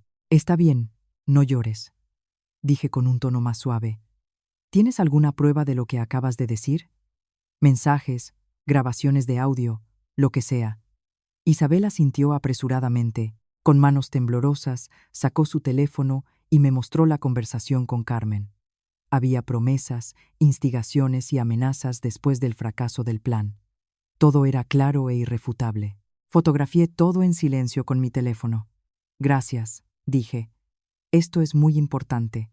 Ten cuidado. Busca un lugar seguro donde no pueda encontrarte. Sí, lo entiendo. ¿Tú ya no estás enfadada conmigo? Isabel me miró con los ojos llenos de esperanza. No supe qué responder. ¿Enfadada? Sí. ¿La odiaba? No. Solo sentía un cansancio y una decepción infinitos. Vete, dije. Y nuestra relación, que el tiempo lo diga. El encuentro con Isabel me dejó un sabor de boca complejo. La verdad sobre la conspiración de mi suegra resultó ser aún más cruel y repugnante de lo que podría haber imaginado. No solo quería echarme de casa, estaba dispuesta a utilizar los métodos más sucios, incluso a sacrificar la felicidad y el honor de su propio hijo, con tal de satisfacer su egoísmo y su sed de poder. Volví a mi apartamento con el corazón encogido, me senté sola en la oscuridad, y los mensajes de Carmen a Isabel no se me iban de la cabeza. En cuanto te quedes embarazada, déjame el resto a mí. No seas una blanda, niña. ¿Qué hombre se resiste a la tentación? Actúa con más decisión, yo te cubriré. Por tu culpa, estúpida, todo se ha ido al traste. Ten cuidado. Ni se te ocurra decir una palabra a nadie, o atente a las consecuencias. Cada palabra respiraba maldad y cálculo, algo que me daba escalofríos. Siempre había pensado que, por mucho que me odiara, por mucho que me despreciara, al menos quería a su hijo. Pero no, me equivoqué. A sus ojos, Diego no era más que un instrumento, un peón para llevar a cabo sus planes. No le importaba su felicidad, solo le importaba conseguir una nuera dócil y manejable, un heredero para continuar el linaje y, lo más importante, el control sobre toda la fortuna que yo había ganado. Un sentimiento de asco me subió por la garganta. No podía creer que hubiera vivido bajo el mismo techo, que hubiera llamado madre a una persona así durante 7 años. Cogí el teléfono, dispuesta a enviar inmediatamente esas pruebas a Diego. Quería que viera el verdadero rostro de la madre a la que siempre había idolatrado y obedecido ciegamente. Quería que le doliera, que se arrepintiera. Pero me detuve. ¿De qué serviría si se lo enviaba ahora? ¿Me creería o volvería a pensar que intentaba enemistarlos? Con su carácter débil, lo más probable es que eligiera creer de nuevo a su madre. O, peor aún, me suplicaría que callara por el bien de la paz familiar. No, no haría algo tan inútil. Esas pruebas no eran para Diego. Eran mi arma principal, que usaría en el momento decisivo. Llamé a mi abogado, le conté toda la historia y le envié las nuevas pruebas. Él, al verlas, tampoco pudo ocultar su sorpresa. Dios mío, Ana, esto ya no es un simple conflicto familiar. En las acciones de Carmen hay indicios de instigación a cometer actos ilícitos y calumnias. Podríamos perfectamente demandarla. Lo sé, respondí con calma, pero no ahora. Dejémoslo estar por el momento. Quiero ver de qué más son capaces. En los días siguientes, volví a mi vida, intentando que estos acontecimientos no afectaran a mi trabajo ni a mi estado de ánimo. Seguía yendo a la oficina todos los días, dirigiendo proyectos, pareciendo una directora fuerte y decidida. Solo Sofía y mi abogado sabían de la tormenta que se agitaba en mi interior. Una semana después, una mañana, mientras tenía una reunión con unos socios, mi teléfono no paraba de vibrar. Era el número de Sofía. La intuición me dijo que algo malo había pasado. Me disculpé apresuradamente y salí para responder. Ana, ven corriendo al hospital. La voz de Sofía al otro lado de la línea era de pánico. Mamá ha perdido el conocimiento. Se la han llevado a la UCI. El corazón me dio un vuelco. A pesar de todo el odio por lo que había hecho, al oír que le había pasado algo, no pude evitar preocuparme. ¿Cómo que ha perdido el conocimiento? ¿Qué ha pasado? No lo sé con exactitud. Papá dice que esta mañana vinieron a casa unos hombres extraños, se presentaron como cobradores, montaron un escándalo, dijeron que Diego les había pedido prestado una gran suma de dinero para un negocio, pero que había fracasado y ahora no podía devolverlo. Mamá, al oírlo, no pudo soportar el shock y se desmayó. Deudas. ¿Diego había pedido dinero a prestamistas? ¿Qué está pasando? ¿Dónde está Diego? ¿Por qué ha permitido que vinieran a casa a montar un escándalo? Pregunté. No sé dónde está. Llevo llamándolo toda la mañana, pero no contesta. Ven al hospital. Nombre del hospital. Papá y yo estamos aquí, dijo Sofía, y colgó apresuradamente.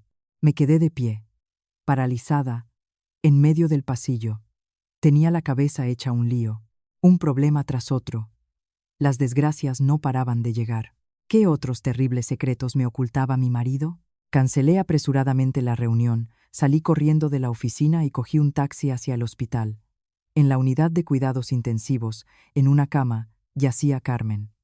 Su rostro estaba pálido, tenía una vía intravenosa en la mano. A su lado estaban Julián y Sofía con rostros angustiados. Al verme, Julián suspiró. Ana, has venido.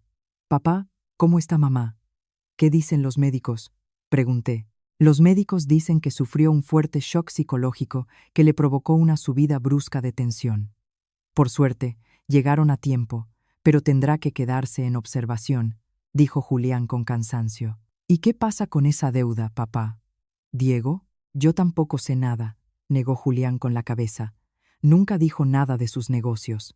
También estoy intentando llamarlo, pero sin éxito. Ese sinvergüenza ha hecho de las suyas y ha desaparecido. En ese momento salió un médico de la UCI. Familiares de la paciente. Sí, somos nosotros, se apresuró a responder Julián. El médico nos miró con expresión seria. La paciente está temporalmente fuera de peligro, pero su estado sigue siendo muy delicado. Lo más importante es su estado anímico. Hemos detectado signos de una depresión grave. La familia debe tener mucho cuidado, evitar cualquier nuevo sobresalto. ¿Depresión grave? Todos nos quedamos helados. Resulta que tras la máscara de una mujer despótica y mordaz, se escondía simplemente una mujer con sus propios dolores y problemas. Quizás todas esas intrigas que había tejido se debían, en parte, a esta enfermedad psicológica. Miré a la mujer que yacía inmóvil en la cama, y un extraño sentimiento surgió en mi interior. El odio pareció amainar, y en su lugar apareció algo parecido a la compasión. La noticia de la hospitalización de mi suegra y la desaparición de Diego junto con una enorme deuda se extendió rápidamente por la familia. La depresión de Carmen fue la bomba de relojería que destapó todas las heridas ocultas y las tensiones invisibles que había estado soportando. Ninguno de nosotros, ni siquiera Julián, se había dado cuenta. Toda la familia de mi marido, los otros hijos y nueras, al enterarse de la noticia, también corrieron al hospital. Pero no vinieron por preocupación por la salud de su madre, sino por miedo. Temían que la deuda de Diego les salpicara, temían que su familia, siempre aparentemente rica y respetable, se derrumbara. Se agolparon alrededor de la cama. Unos se lamentaban, otros recriminaban. Dios mío, ¿cómo ha podido ser Diego tan tonto? ¿Qué vamos a hacer ahora si esos cobradores vienen a nuestra casa? ¿Cómo vamos a mirar a los vecinos a la cara? Nadie preguntó cómo se encontraba Carmen. Solo les importaban ellos mismos, su reputación. Yo estaba de pie en un rincón de la habitación, observando en silencio. La escena me parecía absurda. Una familia sin una pizca de amor verdadero. Julián, tras el shock inicial, recuperó la calma del cabeza de familia. Cortó las lamentaciones inútiles. Silencio todos, rugió. No es momento de quejas. Vuestra madre está aquí postrada. Lo más importante ahora es encontrar a Diego y averiguar qué ha pasado realmente. Y la deuda, si es real, la solucionaremos juntos. No podemos permitir que se rían de nosotros. Sus palabras los hicieron callar a todos. Pero yo sabía que solo era una tregua temporal. ¿Solucionarlo juntos? ¿Quién lo solucionaría? Sabía que, al final, esa carga volvería a recaer sobre mis hombros, porque en toda esa familia, solo yo tenía la capacidad financiera suficiente. No dije nada, simplemente salí en silencio, dejándoles espacio para su consejo familiar. Sabía que ya no pertenecía a ese lugar. Salí al pasillo, encontré un banco vacío y me senté. Saqué el teléfono, dispuesta a llamar a mi abogado y preguntarle qué hacer en esta situación, pero luego cambié de opinión. Quería ver cuánto tiempo mi perfecto marido eludiría su responsabilidad. Pasaron 2 días. Diego seguía sin aparecer. Su teléfono estaba apagado. Nadie podía contactar con él. Los cobradores llamaban y enviaban amenazas todos los días, no solo a Julián, sino a todos los hermanos. El ambiente en la familia se volvió extremadamente tenso y de pánico. Carmen, al recobrar el conocimiento y enterarse de lo que había hecho su hijo, volvió a caer en la desesperación. No decía nada, solo yacía en la cama mirando al techo. Parecía muy desdichada. A pesar de lo mal que me había tratado, al verla así, no podía evitar sentir lástima. Esa noche, mientras preparaba la cena en la cocina de mi apartamento, sonó el timbre. Miré la pantalla del videoportero. Era Diego. Tenía un aspecto aún peor que en nuestro último encuentro. Sin afeitar, con la ropa arrugada, los ojos hundidos, llenos de cansancio y desesperación. Dudé, sin saber si abrir la puerta, pero luego decidí enfrentarme a él cara a cara. Por última vez, abrí la puerta. Me miró con los ojos enrojecidos. Ana. Quiso decir algo, pero se calló. Entra, dije con calma. Entró en silencio y se desplomó en el sofá, sujetándose la cabeza con las manos. No le pregunté nada. Simplemente me senté enfrente en silencio y esperé. Después de un largo rato, levantó la cabeza. He perdido, Ana. Lo he perdido todo, dijo con voz ronca, y empezó a hablar. Me contó que había invertido todos sus ahorros e incluso había pedido dinero a prestamistas para invertir en un proyecto inmobiliario que le había recomendado un amigo. Esperaba que el proyecto tuviera éxito, que ganara mucho dinero y pudiera estar orgulloso a mi lado, sin tener que vivir más a mi costa. Pero el proyecto fracasó. El amigo huyó con el dinero, lo perdió todo, quedándose con deudas enormes. No se atrevía a volver a casa. No se atrevía a mirar a la familia a los ojos. No se atrevía a mirarme a mí a los ojos. Se había estado escondiendo todos estos días, viviendo con miedo y desesperación. Sé que no tengo derecho a mirarte a los ojos, dijo. Las lágrimas corrían por su rostro demacrado. Te he engañado. Te he hecho daño. No merezco tu perdón. No he venido hoy a suplicarte que vuelvas. Solo quería darte esto.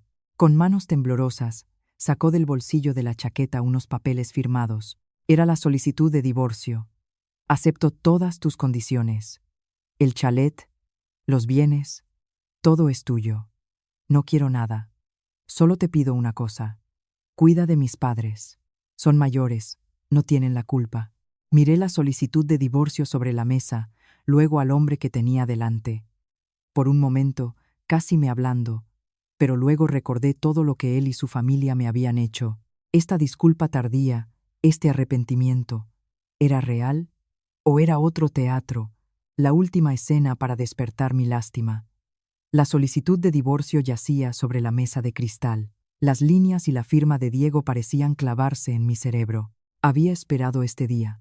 Me había preparado para él. Pero cuando llegó, no sentí el alivio que esperaba. Miré a Diego, sentado enfrente. En su rostro ya no había cálculo ni falsedad. Solo el cansancio y el vacío de un hombre derrotado. ¿Que cuide de tus padres?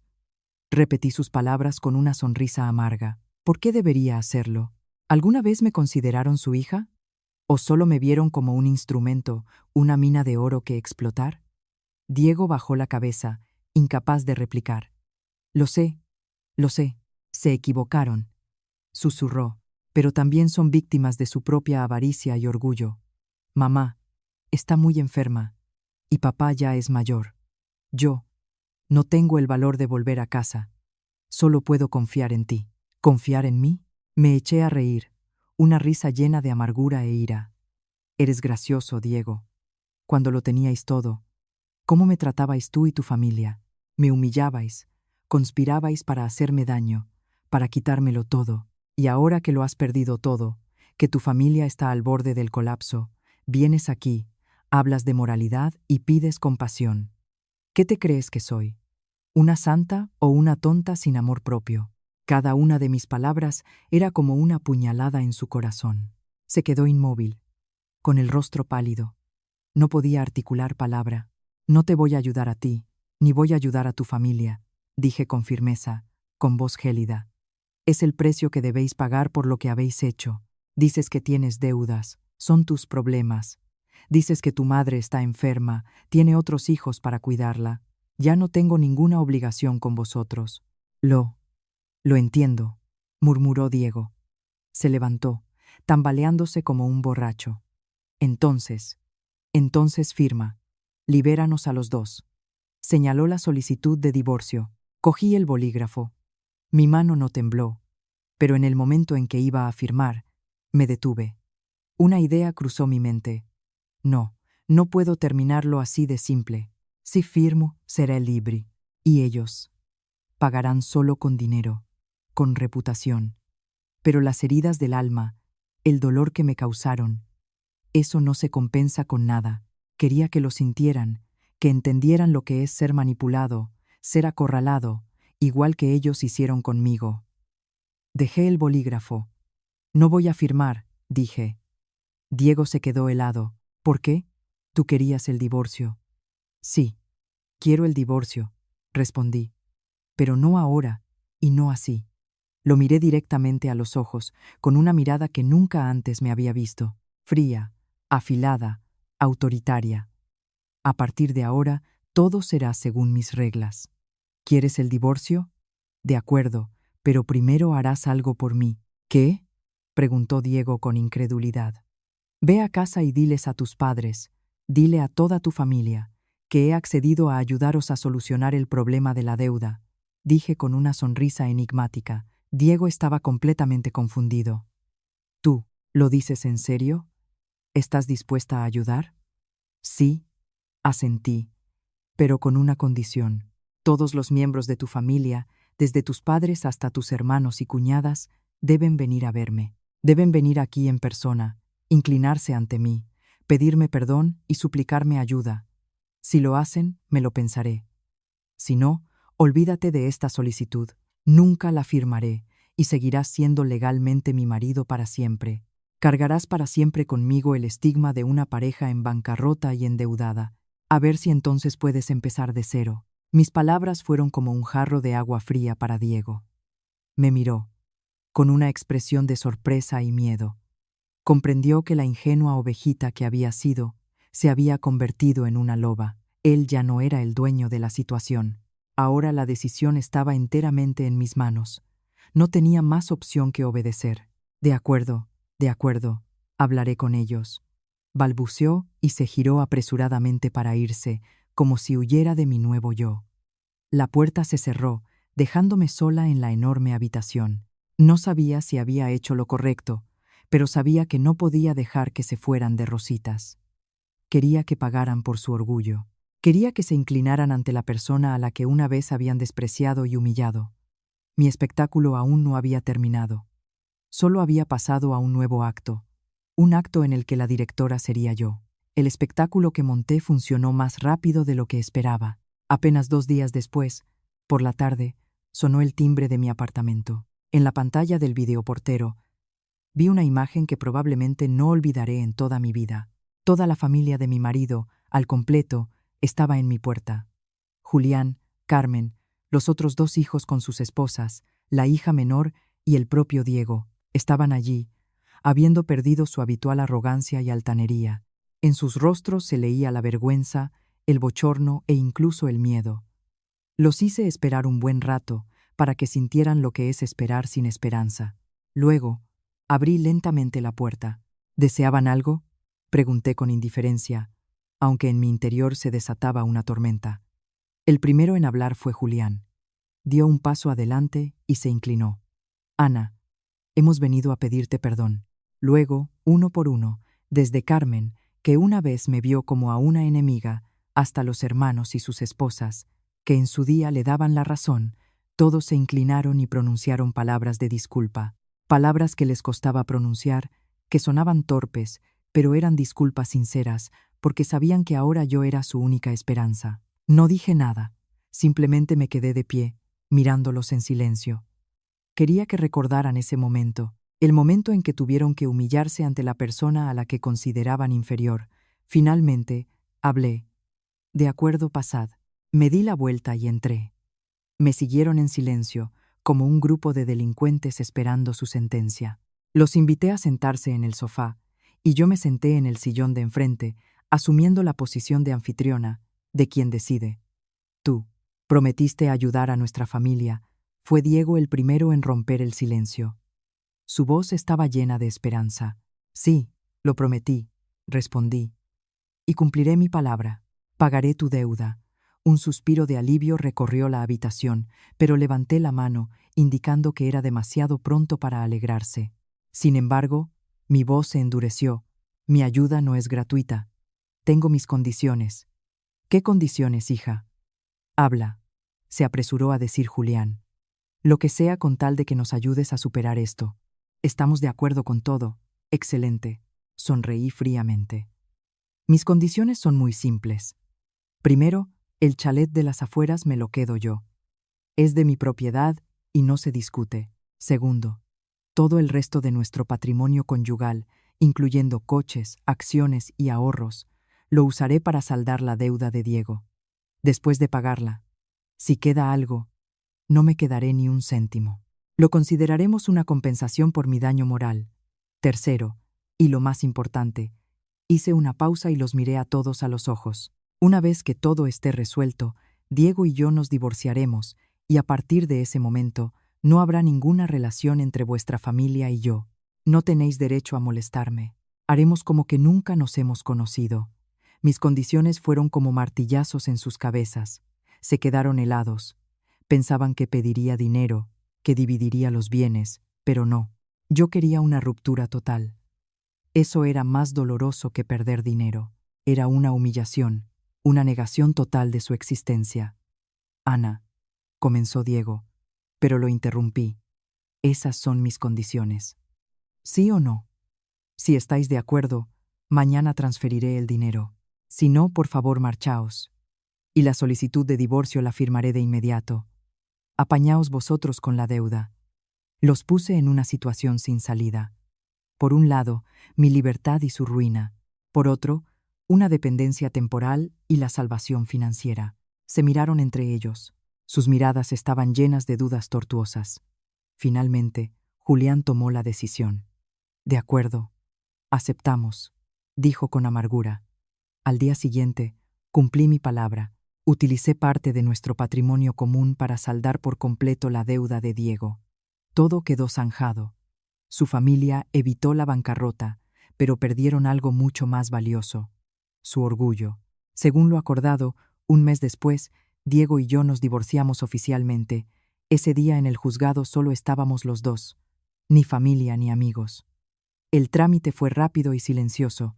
Sosteniendo el certificado de divorcio, no sentí ni alegría ni pena, solo una extraña paz. Estaba realmente libre. Al salir del juzgado, Diego me esperaba en la entrada. «Gracias», dijo con voz ronca. «Y perdona». No respondí nada, solo asentí y me alejé. No miré atrás. El pasado había quedado atrás. Delante de mí me esperaba una nueva vida. Queridos amigos, así, después de un largo y tortuoso camino, la historia de nuestra heroína Ana ha llegado a un final algo inesperado. No eligió una venganza ruidosa, sino una forma más sutil, obligando a quienes le hicieron daño a experimentar ellos mismos la humillación y a pagar por sus errores. Esta historia nos ha enseñado muchas lecciones valiosas sobre el valor propio, el poder de la independencia y el perdón. Si esta historia ha tocado vuestros corazones, no dudéis en suscribiros al canal y hacer clic en la campanita, para que podamos seguir compartiendo con vosotros historias significativas y profundas. Vuestro apoyo es el mayor estímulo para nosotros para difundir el bien en este mundo. Mi vida después del divorcio fue sorprendentemente tranquila. Ya no había falsos eventos sociales, reproches mordaces, presiones, ni la necesidad de complacer a nadie. Dediqué la mayor parte de mi tiempo a mí misma y a reorganizar mi negocio. Vendí aquel chalet con el que tenía demasiados malos recuerdos. Compré un ático más pequeño pero más acogedor, con un jardín en la azotea, lleno de sol y viento. Ese era mi verdadero hogar. También decidí no dirigir más mi antigua empresa directamente.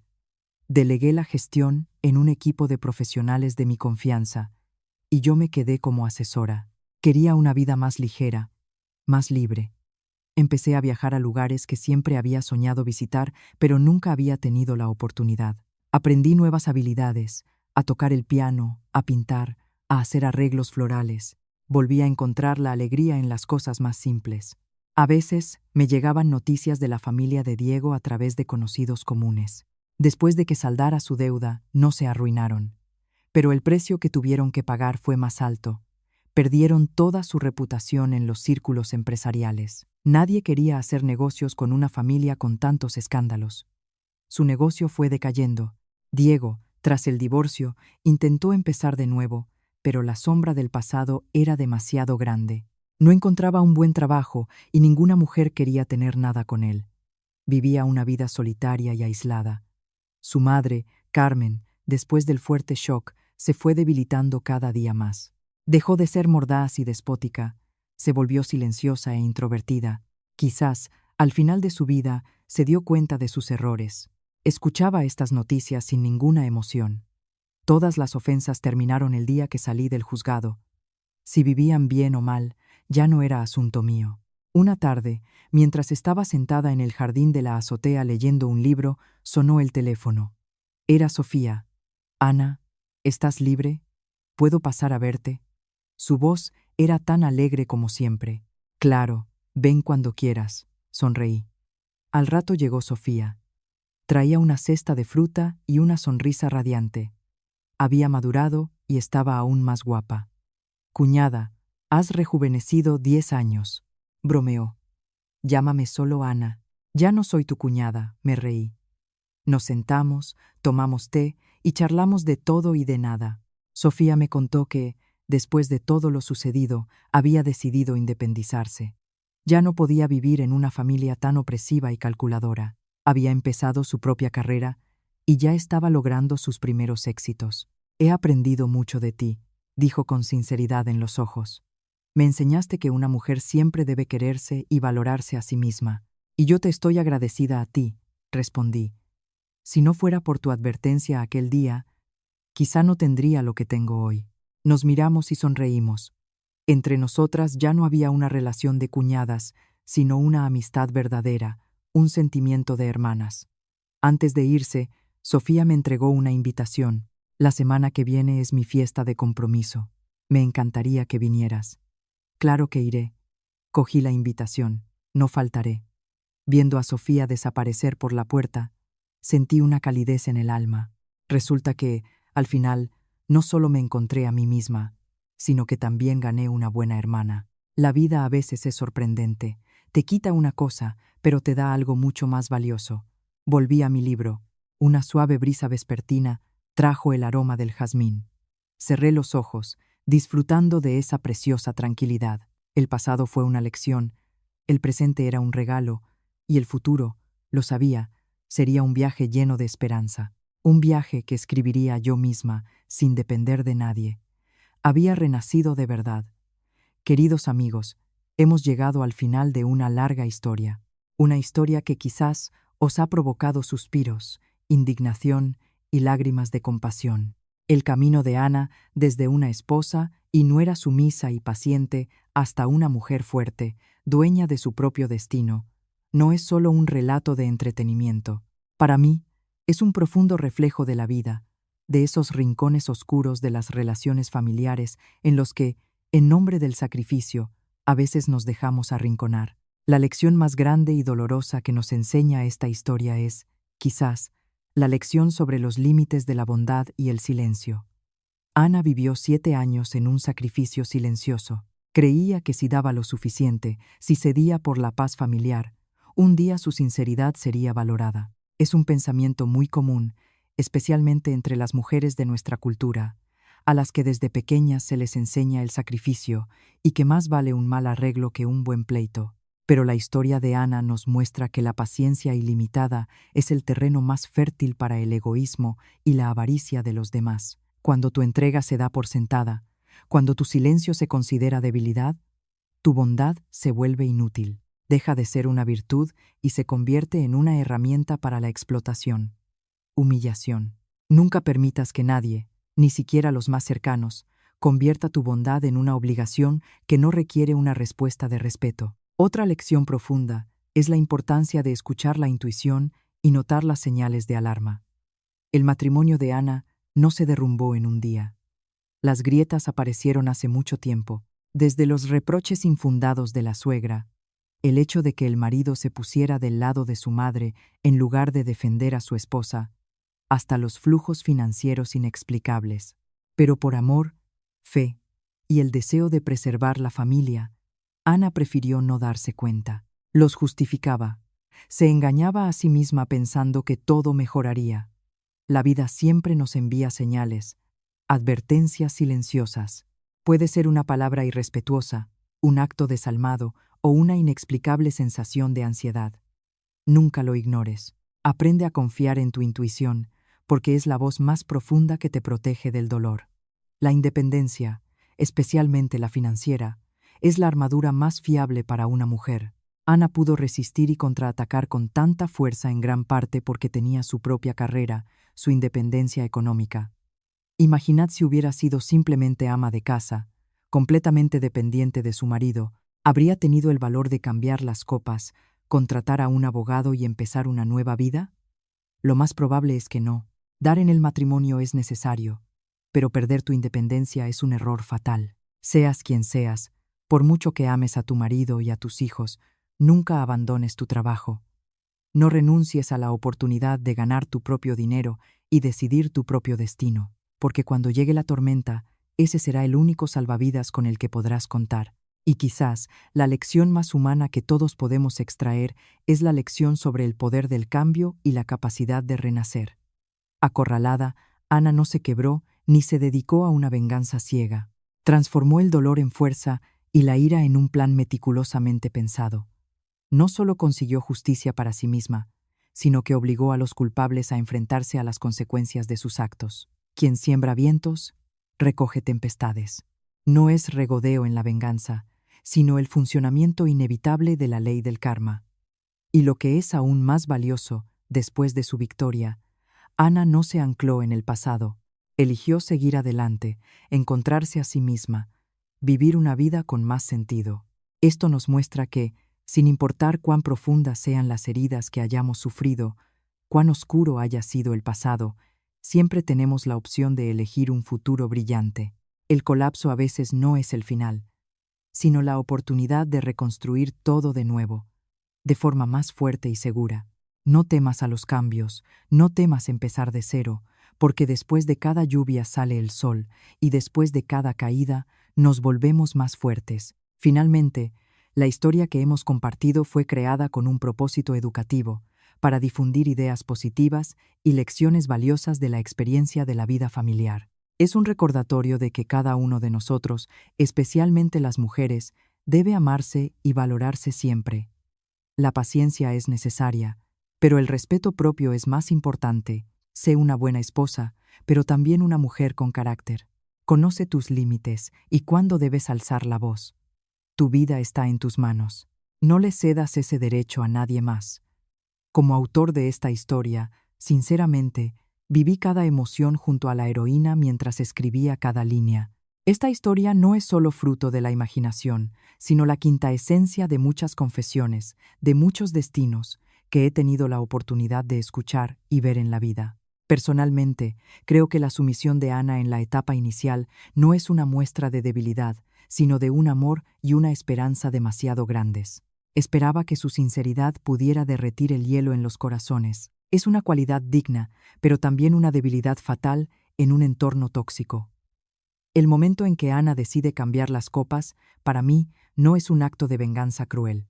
Es un grito silencioso. El último acto de autodefensa de una persona acorralada es el símbolo del despertar, de la toma de conciencia de que es hora de dejar de ser una víctima y convertirse en la dueña de su destino. Me gusta especialmente el papel de los aliados, como la cuñada Sofía o el silencioso suegro. Esto demuestra que incluso en el entorno más oscuro, siempre hay rayos de bondad y decencia. La cuestión es si tenemos la sensatez para notarlos y el coraje para aferrarnos a ellos. A lo largo de toda la historia, quise destacar precisamente la transformación de una esposa emocionalmente dependiente a una mujer independiente y autosuficiente. Ana ganaba mucho dinero, pero al principio no le trajo la felicidad, sino que incluso se convirtió en un instrumento de explotación. Solo cuando aprendió a usar sus recursos financieros como un arma de autodefensa, el dinero adquirió realmente su valor. Es una lección cara. En mi opinión, el final de la historia no es solo una victoria, es una liberación. Liberación de un matrimonio tóxico, de gente avariciosa y, lo más importante, liberación de las cadenas con las que ella misma se había atado durante 7 años. El perdón que, posiblemente, le dio al marido al final no es un regreso, sino un dejar ir, para que su propia alma encuentre la paz. Y esa es la mayor victoria. En conclusión, creo que en cada mujer se esconde una fuerza inmensa. Esta fuerza puede ser reprimida por las preocupaciones cotidianas, los estereotipos sociales o su propio sacrificio silencioso. Pero basta con que aparezca un catalizador lo suficientemente fuerte. Basta con que tomen conciencia de su valor, y esa fuerza se desatará, capaz de quemar cualquier injusticia e iluminar el camino hacia la verdadera felicidad.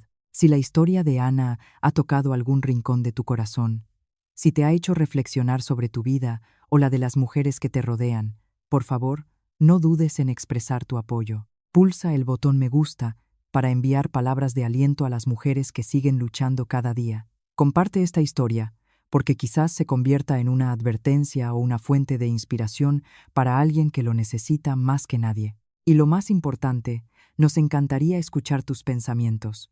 ¿Qué lección de la historia de Ana te ha marcado más? ¿Habrías actuado igual en su lugar? Deja tus comentarios abajo. Y si es tu primera vez en nuestro canal, suscríbete y activa la campanita para que juntos podamos crear una comunidad donde las historias significativas se escuchen, se compartan y se difundan.